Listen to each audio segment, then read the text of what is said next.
కిచెన్లోకి వేసుకోవాలి. తర్వాత వచ్చేసి ఇక్కడ లిక్విడ్ ఐటమ్స్ ఏమైనా ఉంటే లిక్విడ్ అనేటివి ఇక్కడ వేసుకోవాలి. తర్వాత క్లోజ్ చేసుకున్న తర్వాత ఇక్కడ కంఫర్ట్ అక్కడ వెళ్ళినా డైరెక్ట్ వేయకూడదు. కంఫర్ట్ అనేది లాస్ట్ 10 minutes ఉన్నాక తీసుకుంటుంది. అందుకు ఇక్కడ వేసుకోవాలి. ఇక్కడ వేస్తే డైరెక్ట్ వెళ్ళిపోతుంది, అందుకు కరిగిపోతుంది. తర్వాత క్లోజ్ చేసుకున్న తర్వాత ఇది పవర్ ఆఫ్ ఆన్ బటన్ వస్తుంది. ఇది స్టార్ట్ బటన్ వస్తుంది. మనం ప్రోగ్రామ్ స్టార్ట్ చేసినాం అనుకో ప్రోగ్రామ్ స్టార్ట్ అయిపోతుంది, ఆటోమేటిక్గా స్టార్ట్ అయిపోతుంది. టైమింగ్ ఆటోమేటిక్గా తీసేసుకుంటారు. ఇవన్నీ ప్రోగ్రామ్స్ వస్తాయి. ప్రోగ్రామ్ 1 అంటే కన్నా నార్మల్ సాలిడ్, నార్మల్ బట్టలు ఏమైనా ఉంటే నార్మల్ అవన్నీ ఇక్కడ వేసుకోవాలి. సెకండ్ 1 జెంటిల్ అంటే బెడ్షీట్లు అవన్నీ ఉంటాయి కదా, అలాంటివన్నీ ఇక్కడ వేసుకోవాలి.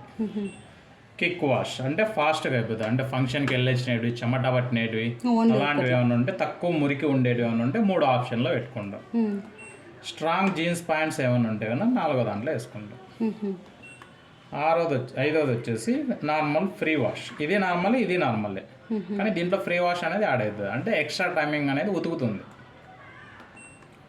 ఆక్వా రిజర్వ్ అంటే కన్నా వాష్ అంతా అవుతుంది కానీ లాస్ట్లో డ్రై అనేది అవ్వదు, పిండదు.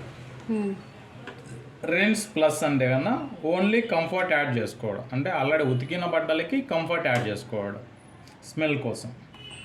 టబ్ క్లీన్ అంటే ఎవ్రీ 35 ఉతుకులకి ఒకసారి డ్రమ్ క్లీనింగ్ పౌడర్ వేసుకొని క్లీన్ చేసుకోవాలి. ఈ యొక్క ప్యాకెట్ వేసుకొని ఇది 35 ఉతుకులకి ఒకసారి కంపల్సరీ వేసుకుంటూ ఉండాలి. 35 ఉతుకులకి ఒక్కసారి అంటే బట్టలు లేనప్పుడు ఒకసారి వాష్ చేసుకున్నాం, వాష్ చేయాలి, ఆటోమేటిక్గా తీసేసుకుంటుంది. బట్టలు టబ్ క్లీన్లో ఆటోమేటిక్గా నీళ్ళు తీసేసుకుంటుంది, వాష్ అనేది అవుతుంది. అంతే అండి, ఇది ఆటోమేటిక్గా తీసేసుకుంటుంది ప్రాసెస్. వేస్ట్ నీళ్ళు ఆటోమేటిక్గా వెళ్ళిపోతుంది ఆటోమేటిక్గా. ఇవి వచ్చేసి వాష్ అంటే నానబెట్టుకోవడం, రిన్ అంటే జాడించడం, స్పిన్ అంటే డ్రై చేయడం. అవి ఆటోమేటిక్గా తీసేసుకుంటాం, మనం చేయాల్సిన అవసరం లేదు. ఇవి చేసుకోవాలంటే అంతే.